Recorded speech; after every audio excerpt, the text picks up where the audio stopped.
Welcome to the Pine Grove Briar, the podcast where smoke curls through the pages of American history. I'm your host, inviting you to settle in, light your pipe, and step back in time. And by the way, today we are enjoying a pipe full of Cades Cove Cavendish, straight from the guys at Gatlinburg Tobacconists, found in the Mountain Mall in Gatlinburg, Tennessee.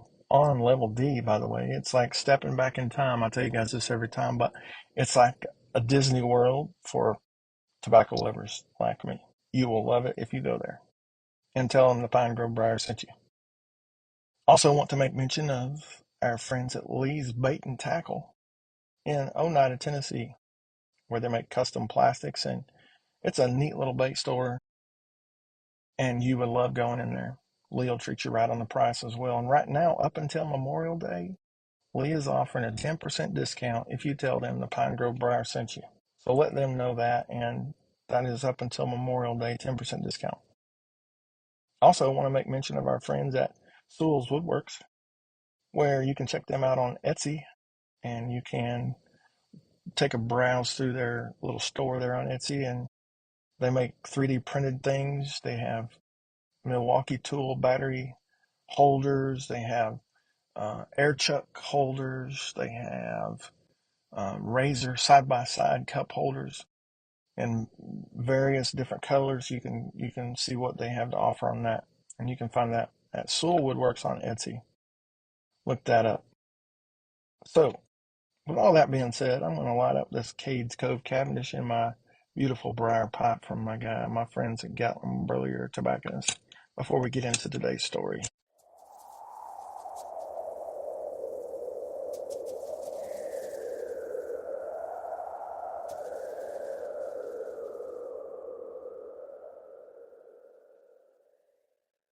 Last episode, we talked about wild herb.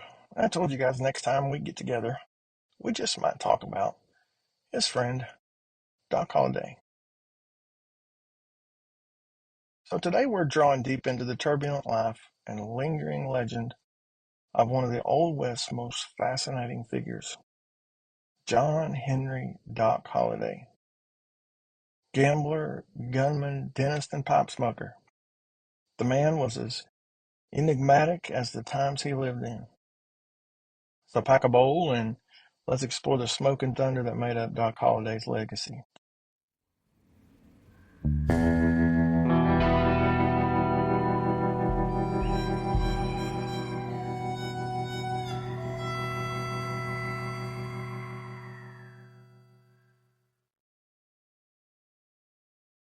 John Henry Holliday was born in Griffin in 1851.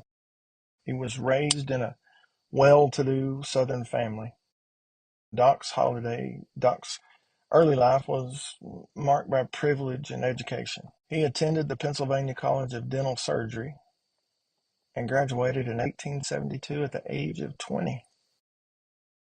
But the genteel life of dentistry was short-lived. Doc was diagnosed with tuberculosis. That's a very hard word for me to say, but I think I got it right. Tuberculosis. Or could we just call it TB? How's that? Shortly after starting his practice, he was diagnosed with TB. He didn't have a very good prognosis, and the air was so humid in the South, it just wasn't doing him any favors. So his doctors advised him to seek the dry climate out in the American West. And so began his transformation. What, you might ask, kind of transformation was he going to go through? From a Southern dentist to a wandering gambler and gunfighter.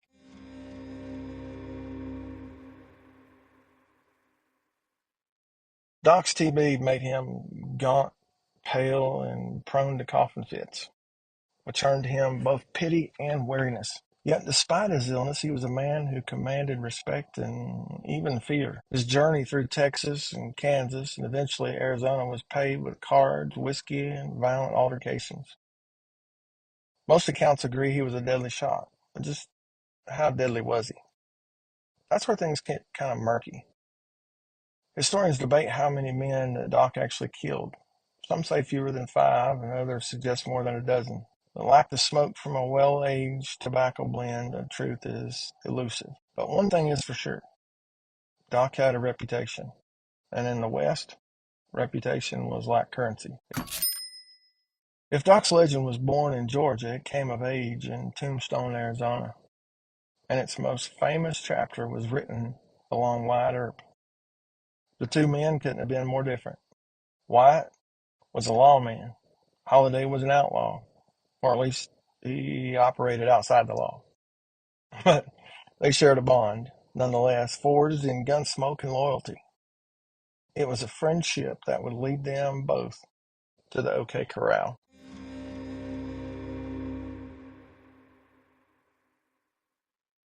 October 26th, 1881. As I said last episode, the gunfight only lasted about 30 seconds. But it's one of the most enduring stories of the Old West. Doc stood beside the Earps against the Clanton McClary gang in a narrow lot near the OK Corral. He was calm, deadly, and loyal, reportedly uttering the words, "I'm your huckleberry." That's one of my favorite lines ever. A phrase that's echoed through the ages. It said he carried a shotgun, dropped one man, and moved like a ghost through the smoke. That fight made him a legend, but it also painted a target on his back. Following the shootout and its bloody aftermath, Doc drifted. He fled Arizona, facing legal trouble and worsening health. Tuberculosis was, well, relentless. He spent his final years in Colorado coughing up blood, drinking heavily, and clinging to what life he had left. On November the 8th, 1887, at the Hotel Glenwood in Glenwood Springs, Colorado, Doc died at the young age of 36. His last words, reportedly, "This is funny." A wry reflection on a man who lived fast and probably assumed he'd die by the gun.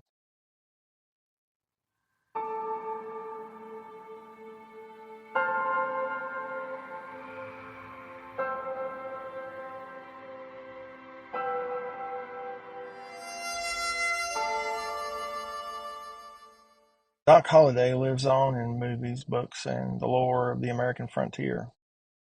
Val Kilmer's portrayal in Tombstone brought him to new generations. But long before Hollywood, his story was told around poker tables and campfires. Folks told tales of the gentleman dentist turned gun gunslinger. Deadly gunslinger at that. It said Doc was partial to smoking both tobacco and cigars, possibly pipes, when not indulging in cigars. And if you can imagine him leaning back after a game of faro, pipe in hand, smoke rising like a spirit from Georgia, well, you wouldn't be far off. And I said faro, in the movie Tombstone. Doc said only a fool would play faro, and I'm paraphrasing, but he said poker was an honest business. So, Doc, I can imagine him after a good game of poker. How's that? That might work a little better with his personality. So, before we get off here for the evening, let's open up the Pine Grove Briar mailbag. A few of you sent in emails this week, and I always enjoy hearing from fellow travelers of the leaf. Tom and Abilene. Hey there, Tom. Tom writes, "Hey there, I just wanted to say how much I enjoy the show. I've been a pipe smoker for over 30 years, and it's great hearing someone treat the subject with a little historical flavor. I'm wondering if you could do an episode on some lesser-known figures from the Old West who were known pipe smokers. Not everyone carried a Colt. Some of us prefer a briar." Thanks, Tom. I like that line. Not everyone carried a Colt. Some of us prefer a briar. That's going on a shirt someday. And you're right. There's a treasure trove of forgotten figures who packed a pipe instead of a pistol. I'll dig into a few and see what stories we can bubble up from the ashes. Ellie in Vermont said, "Is it true that Doc Holliday carried a silver pipe? I read that somewhere in a historical fiction novel, but I'm not sure if that's just literary license or fact." Ellie, I'm glad you wrote that. I've come across that rumor as well. And as far as hard evidence goes, nothing solid. But Doc was a Southern gentleman, and he did enjoy a bit of flair. So I don't think a silver pipe would be too much out of character. If I find any historical mention of one, I'll report back. Until then, I think we're allowed to imagine it into his hand. Silver, maybe engraved with a curl of smoke trailing into the desert dusk. Richie in Tucson. What blend would you recommend if I want to smoke while watching Tombstone for the 400th time? Richie, my man, you are absolutely doing it right. Watching Tombstone and smoking a pipe, I think that calls for something with some punch.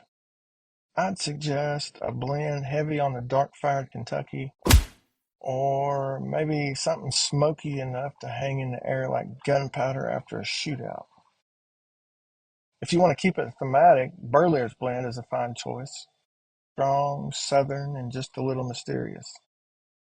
Plus, it pairs well with Val Kilmer's finest hour. Marv in Pennsylvania said, love the show. Quick question. Do you think Doc Holliday ever tried smoking cherry aromatic tobacco, or was he strictly a black as night, bite your tongue kind of guy? Asking because my wife caught a whiff of my tin of black cherry Cavendish and said, well, at least your midlife crisis smells like dessert. Marv, that's hilarious and oddly relatable. I'd wager Doc wasn't much for cherry aromatics, but who knows? Maybe on a soft southern night, sitting on a porch in Georgia before life went sideways, he might have lit up something sweet and thought about better days. As for your wife, tell her there are worse midlife crises than a little cherry Cavendish and a good pipe. At least yours won't end with a convertible or a neck tattoo. That's all for today's ride through smoke rings and six guns. Thanks for spending a little time in the briar patch with me. If you've got a question, a story, or just want to talk tobacco, drop me a line at pinegrovebriar@gmail.com. Or you can send me a letter the old-fashioned way. I read every one pipe in hand. Until next time, keep your pipe lit, your powder dry, and your stories true.